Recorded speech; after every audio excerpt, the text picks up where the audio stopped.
Hello. And welcome to the second and final edition of Hallmark. I don't know if it's the final one, but the second edition of Hallmark movie bingo. If you don't know what Hallmark is or the movies they make, they're basically very cheesy and cliche movies that make no strides or innovations in the art form in any way. And I'm like fully convinced that they just make these movies for old people who live in the suburbs to just sit at their TV and watch them all day, detaching them from reality. Hallmark movies are essentially the doom scrolling of the innocent and elderly. How about that? And the nature of these films create a great environment for a prediction like bingo game. And I've put 24 of these such occurrences on a bingo sheet, and by watching any Hallmark movie, you're guaranteed to see about half of these. Now, it's been a long time since my first Hallmark bingo video. If you want explanations on the board, just go and watch it. It's not that complicated. Canon, as in canon Santa or canon dog, does not mean like canon. It means like part of the story. When I first made Hallmark movie bingo, I thought I was a genius. Well, I am a genius, but I thought what I had done was genius. And it was. I thought that the concept of making a bingo sheet for Hallmark movies was so good because of how predictable the movies are. But I had also come up with the idea on my own, but apparently other people came up with it too, and I had no idea. Particularly this blog page right here called Talking Hallmark. They made this bingo sheet a few months before I posted my original video. So I thought, wouldn't it be fun to compare my bingo sheet with theirs and see which one wins first with the movie. This movie kicks off with a bang. Bang. Bang. There's a guy in a fighter jet discussing the topic of a UFO with, I don't know if it's like air traffic control or something, or like the Air Force boss. Somebody's on the phone, and they get permission to take down this UFO. So they launch a missile at it, and the fighter jet guy takes off and makes a cartoonishly fast turn where he pulls about 20 Gs. Then the UFO crashes, and we get the title screen, as we still don't really know what just happened. But we do know the name of the movie now. Daniel, you know Mom doesn't like us going near the train tracks. Daniel! Well, Mom doesn't like us being late for school neither. Walking to school through a shipyard as you do. Well, we wouldn't be late for school if you got up on time. Mom says it's because you stay up all night doing your homework. Whoa, dead body alert. Is he dead? They find Santa. Santa's dead. And, well, we don't know if it's really Santa. It's Santa, he's dead. He's not actually dead, he's just taking a nap. You think we should call someone? You'll get in trouble. I know. Why? Would they think you killed him? How would you get in trouble for that? You're like, Mister, hey. are you alright? No bars! Hi. My sister and I found a man at the docks. He's hurt bad. The boy makes an unrealistic phone call. One for me. They get Santa to a hospital, which is convenient, as the kid's mom also works at the hospital. Alright, you two. And already we can get a lot out of the way.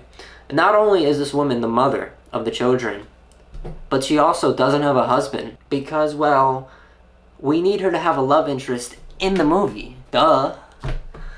This guy, hey. I keep forgetting to ask. It's been so crazy around here. Can you come for Christmas dinner this year? Yeah, if I'm able.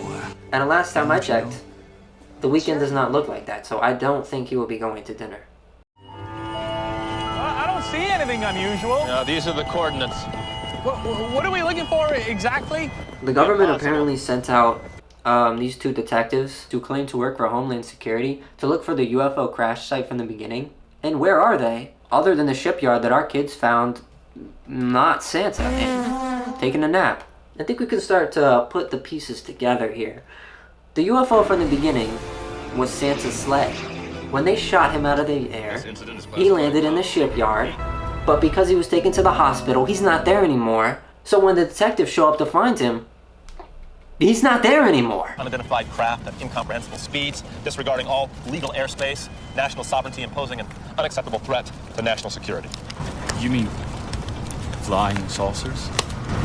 And might I say, the state of Homeland Security is in dire hands because these are the two most unprofessional detectives ever. They're constantly talking over each other. One of them doesn't even know the other one's name. Special Agent Jerry Erickson, this is Agent Compton. Cunningham. Cunningham.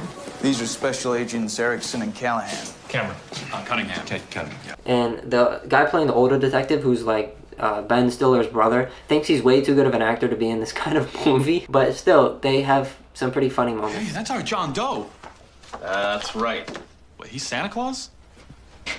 What'd you win your special agent badge in a raffle? And it's pretty much confirmed this guy's Santa. And according to detectives, there are always pictures of him that align with UFO sightings. And then the UFOs are always flying up to the North Pole. Here's your Saint Nick. With one of his intruder buddies at the Congolese border with a load of pure manganese. There he is again, in Kazakhstan, with a shipment of highly refined aluminum.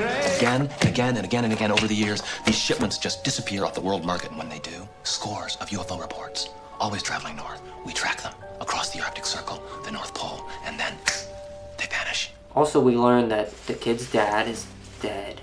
So that's one for the blogs bingo. Santa wakes up from his nap, and the detectives show up to the hospital and demand information from the kids. Did you find any debris or any strange equipment? No, hey, no. Just let her answer. Just let her answer me. Hey. Hey, get your hands off of them! If you ever touch my kids again, it'll be the last mistake you ever make. Well, that is quite a threat coming from someone who can just disappear with a phone call. What? Did he just threaten her life? Come on. I think we can officially consider these detectives evil, which means we got a double stamp. Why don't we just arrest him now? Oh, I want their craft. I want the non-human entities who are after the whole intruder network. He's not just the prize. He's also the bait. It's not very clear It's not very clear what, but the older detective thinks that Santa's actually a real alien and wants to follow him and observe him, thinking it will lead to more alien discoveries. I don't really know. It astonishes me how a movie can be made with actually decent production but just make absolutely no sense. Like, Santa in the next scene goes to live with the kids and their mom because why not? Right? Not like he can just call up a reindeer that can pick him up in 2 seconds. I thought that was solidified Santa lore. And of course, things also continue as if he didn't just fall and crash out of the sky like a day ago while also being on fire. And I think it's about this time we can officially call this Santa a canon Santa. When Dad first ran away, Oh I no. wish Sheriff Hank would catch him and bring him back. Oh no, the dad didn't die. He ran away. What's a grown man doing running away? Alright, so fair is fair. The blog said dead spouse or father or something like that. He's not dead. He's ran away. So gotta remove that. So we don't just have the two detectives, Dumb and Dumber. We also have this guy who works for the Air Force. Now the way I see it is the detectives are watching Santa's movement because the detectives are evil and they think Santa's an alien. But the Air Force dude is watching the detectives' movements because he knows the detectives are bad. But instead of the Air Force guy introducing himself to the mother and explaining what's going on, he just like shows up at her window demanding to be let in. Stay away! I'm warning you, I'm armed and I'm calling 911. Ma'am, please don't do that. Hi, I need police to come. I think, I have a prowler. I must speak with you. You stay back. So, between this guy and the two agents, this state or country, whatever, it's supposed to be in California, but it seems that they're running on the same professional integrity as like the committee of Toontown. My name is Major Albert Ross. I'm a pilot with the Air National Guard. There's been a misunderstanding. There's been a what? Double stamp! Once he finally tells her that he is, in fact, a government official, which that should have been the first thing that he did. And he also should have did it on the street, not in her back window. Once he explains that, she lets her in, and he explains the whole Santa story, and she ain't having none of it. Santa Claus. Yes, ma'am. This is great. Yeah, all we need now is the Easter Bunny. Of course. Of course. But if it's been established that the Air Force guy is good, and the agents are evil, it leaves us to wonder why the agents are evil. We didn't know why until now. We had 5 agents in Leipzig. Intel knew the intruders would be there. We wanted that flying machine. We had them on the Hans Reich Bridge. That thing dragged 5 2-ton trucks into the frozen river with me and all my men. We woke up in the hospital. The next day, every single one of them quit, except for me. I stayed, a laughing stock.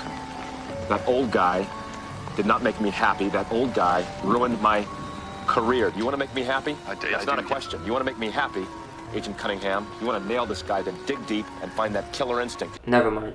We still don't know why they're evil. That story didn't make any sense. But if you weren't confused already, surely you will be now. Because apparently, instead of the sleigh being hit by a missile, which is what I'm pretty sure happened. No, I'm positive it happened because I saw it with my eyes. But apparently the missile just shook the sleigh enough that Santa fell off and the sleigh kept flying.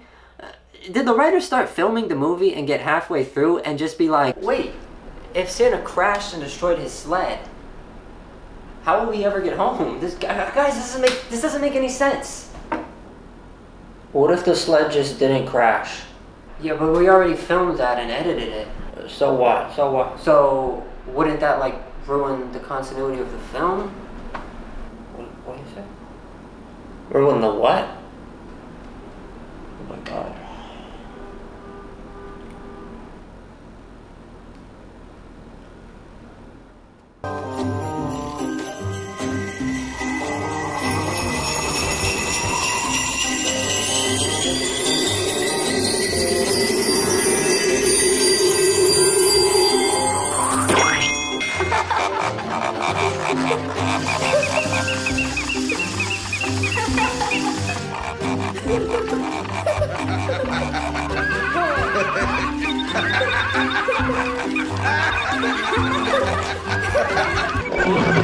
Well, a montage is a montage. And one for the blog. And check off fresh baked goods for me. Double stamp! Here, let me get it. This is where he landed. Oh, who the fuck are these guys? These guys are the elves. They've returned to collect Santa and bring him to the North Pole. And the unprofessionalism in this world does not stop at government employees. Oh no, because the elves are in town and they're trying to locate Santa. First of all, they're trying to locate him with this Transformers toy thing, which there are like so many better ways to do this. Just calling Santa, you don't have like a phone or walkie-talkie or anything. But anyways, they spot the Air Force dude that shot Santa down. I don't think I explained that. The movie didn't really explain that either. This is the same guy who shot him down in the intro. That's why he's relevant. And he's back to snooping around the town again because apparently that's all the government does is just like snoop around. And the elves come down and they kick him in the ass. How dare you! And if Ben Stiller's brother thinks he's too good for the movie, the Air Force dude acts like he isn't even in a movie. What are you doing with his bells? What bells? His jingle bells! I don't know anything about any jingle bells. They also call him by his full name, Albert Ross. which is a check for me. People say they watch Marvel for the fighting scenes, or they watch anime for the fighting scenes, but no one ever says that they watch Hallmark for the fighting scenes. Did not. Did too. Did not. Did too. Did not. Did too. Did not.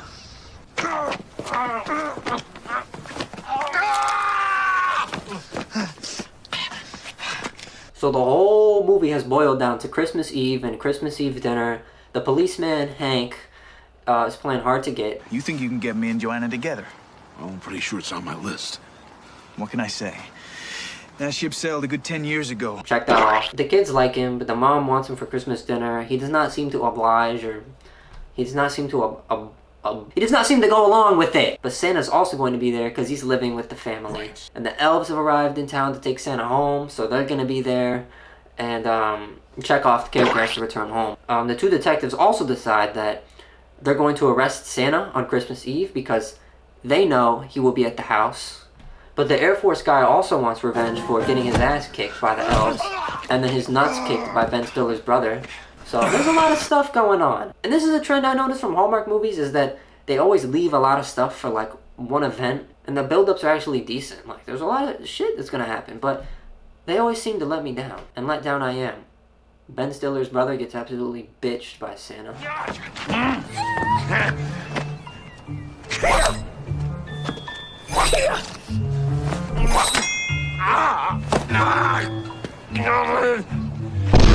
That old guy ruined my career. But for some reason, Santa is so nice, he agrees to be arrested. Aren't you the sneaky one? So they arrest Santa, and they take him to what is known as the Ghost Factory. Oh, boy, yeah. Whoa, is there some Christmas decorating in this room? When you and the Yes, there is. No, blog. You really go all out. Oh, thank you. I don't know how it ended up coming here, but I guess it did. I think the detectives thought that there would be some alien evidence at the Ghost Factory. So to save him, the elves go to the Ghost Factory, and the Air Force guy goes to the Ghost Factory, and Hank goes to the kids. They're all on their way to the Ghost Factory. So now it looks like this big scene that I thought was going to happen at the Christmas Eve dinner is apparently going to happen at this Ghost Factory. But there's only 10 minutes left in the movie. So some important stuff must happen quick. Right? Alone at last. But first, how do you explain all of this? What are these? Really? Really? Stuffies. Stuffy. Yeah. 20 years in counterintelligence, you and I both know that what I'm holding in my hand is a threat to national security. A threat to national security. And you are going to pay. I'm not even going to attempt to explain what happens next. An explosion occurs. These police guys get hit with some funny gas, and Santa's just free. Sir, may I introduce Major Albert Ross? Hello. Major Ross is the man who shut us down. Oh.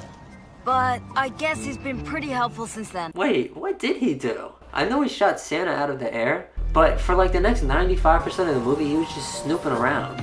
Literally. He had like 5 aura farming scenes, and then he lost it all when he got kicked in the ass by an elf. How dare you! But if you consider him helpful, he was also an enemy a few hours ago. So, I think we can call this one Enemies to Lovers. Sir, I deeply regret downing you with an advanced medium-range air-to-air missile. Think nothing of it, young man. It happens all the time. With you out of commission, we're way behind on toys. I don't even think we made quota. It's not looking good, sir. Well, whoever said I was out of commission. Come on, everybody. Follow me.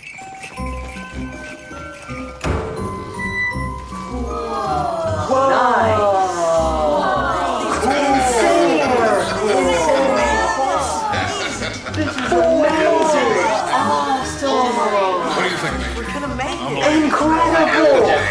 Christmas is back on track. Barry's Law of Motion. Dasher, Dancer, Prancer, Vixen, Comet, Cupid, and Rudolph.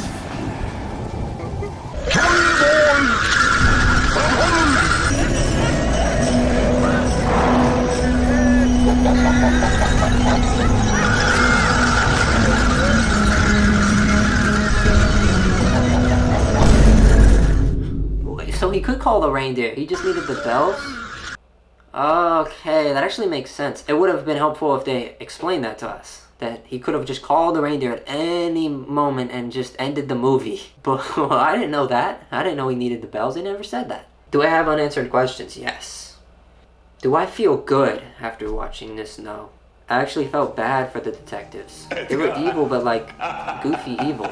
So I felt a little sad when they almost had Santa captured and it just slipped through their hands at the very last second. Did we get bingo on either board? No, we didn't actually. We were one away in a couple spots. For instance, this diner that the characters went to a couple of times wasn't specifically a coffee shop, or else we would have had that one. If the Air Force guy was a secret hero, we would have had that one. It seemed like he was trying to keep it a secret that he worked for the government, which is probably something you should tell people. And I think you're also legally required to. I'm just going to throw it up. So this not being a very traditional Hallmark Christmas movie, there was literally a gun shooting scene in the movie. That is a crazy thing to have in a movie that is rated for families. So yeah, hope you enjoyed this. Well, that's good news, Nick. But don't leave town, otherwise I'll arrest you and put you in a hole so deep, no pointy-eared little freak will ever find you, all right? So, I have waited for this day for a long time. No, I don't. Nice try, Batman. Let's go.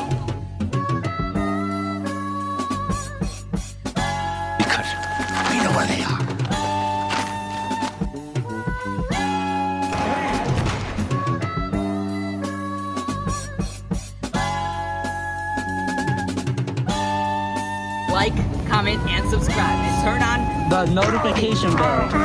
See you guys next time, Neo fam.